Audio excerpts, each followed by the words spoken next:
Kino kompanija Solo & Polo Films. Draugė su Big Box Office Films ir Steel Break Bone Productions pristato. Prieš metus Saulius ir Paulius pavogė traukinį ir iškeliavo senaisiais bėgiais, kurie pasirodo vedė po Atlanto vandenynu, po žeminiu tuneliu į bazę, kurie Pentagonas kūrė slaptą projektą. Saulius ir Paulius tą projektą netyčia pavogė, nes tas projektas jiems pasirodė panašus į paprastą automobilį. Tačiau tai nebuvo paprastas automobilis, tai buvo laiko mašina. Pabėgę iš bazės su šiuo automobiliu, Saulius ir Paulius net neįsivaizduoja, kokio dydžio nuotykiai jų laukia. Nuotykiai, kurie šį kartą pakeis daugiau nei jų mažus gyvenimus. Jie pakeis visą žmonijos istoriją. Kelionė laiko mašina, kurią įvykdė Saulius ir Paulius.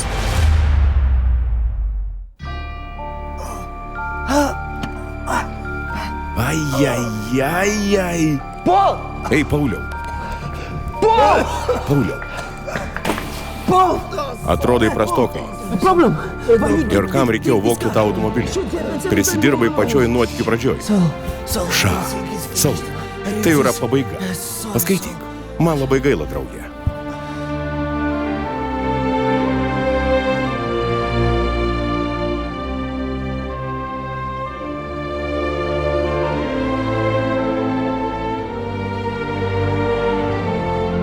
Life is too short. Nors ir gyvename trumpai abu, aš vieną supratau tikrai, kad vogti negražu.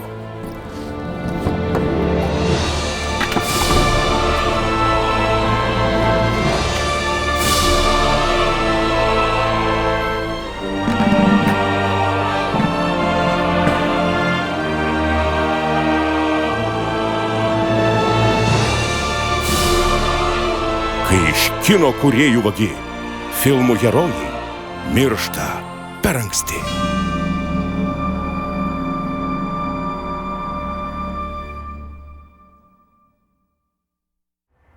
Na ką, filmas per trumpas? Taip, jis labai trumpas. O dėl ko? O dėl to, kad jūs, nelegalaus kino gurmanai, tai yra vagis ir piratai, kurie nelegaliai parsisiunčiate filmus internetu, jūs trumpinate legalaus kino kūrybos proceso gyvenimą. O filmas galėjo tikrai būti kitoks. Galėjo jisai būti įspūdingas, pilnas efektų, aukščiausio įdomumo lygio. O dabar Sauliujame parodysim savo pūvančias dekoracijas ir jūs pamatysite tai, ką jūs praradot. Eikime, Pauliau. O mes būtume atsiradę jūros periodo parke. Čia būtų dangus maišysi su žemė. Šičia reprodukcija, dinozaurai yra padaryti garsiausio pasaulyje iš kamšysto duonio. Čia būtų duobė, čia būtų dinozaurų kapavietė, čia būtų dinozauras tiranozauras, čia reksas būtų, jie būtų čia kova, milžiniška kova, žmogaus ir dinozauro, patriotiškumo simbolika. Ir jūs svarbiausia sužinotumėt, ką padarė Paulius, kad išnyko dinozaurai. Lietuma, Latmima, Sinema. Po jūros periodo parke atsidūrė antrame etape, tai yra antrame pasaulinėme kare ir Normandijos įsilaipinime. Tai būtų nuostabiausia kova, didžiausia, tai būtų tūkstančiais tankų, visokių kulkosvaidžių, bet svarbiausia, tai būtų didžiausia pasaulyje masuotė. 10 000 žmonių iš Lietuvos, Lenkijos, Latvijos ir Čekijos. Ir viskas vyktų žūtbūtinė kova, skambant Ąžuoliuko chorui, kuriame dainuotų visi kažkada gyvenime dainavę Ąžuoliuke, tai yra 10 000 choristų. Jūs būtumėt sužinoję, ką padarė Saulius, kad išsilaipino Normandijai ne visi kariai.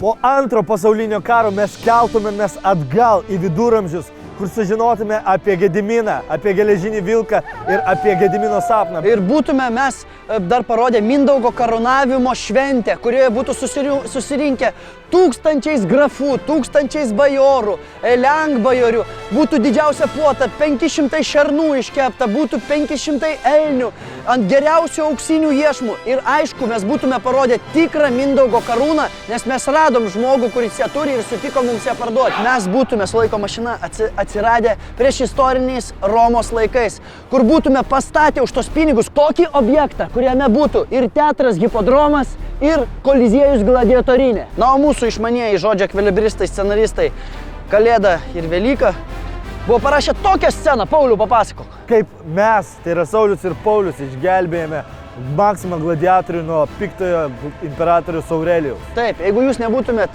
vogę internetu, mes būtume išgelbėję Maksimą nuo ilgos žūties. Tai va, ir tai yra tik maža dalis, kas galėjo būti mūsų filme, ar ne? Taip. Piratė ir piratė. Jumsgi yra įdomus filmai. Bet kai jūs vagėt, jie tampa tikrai neįdomus.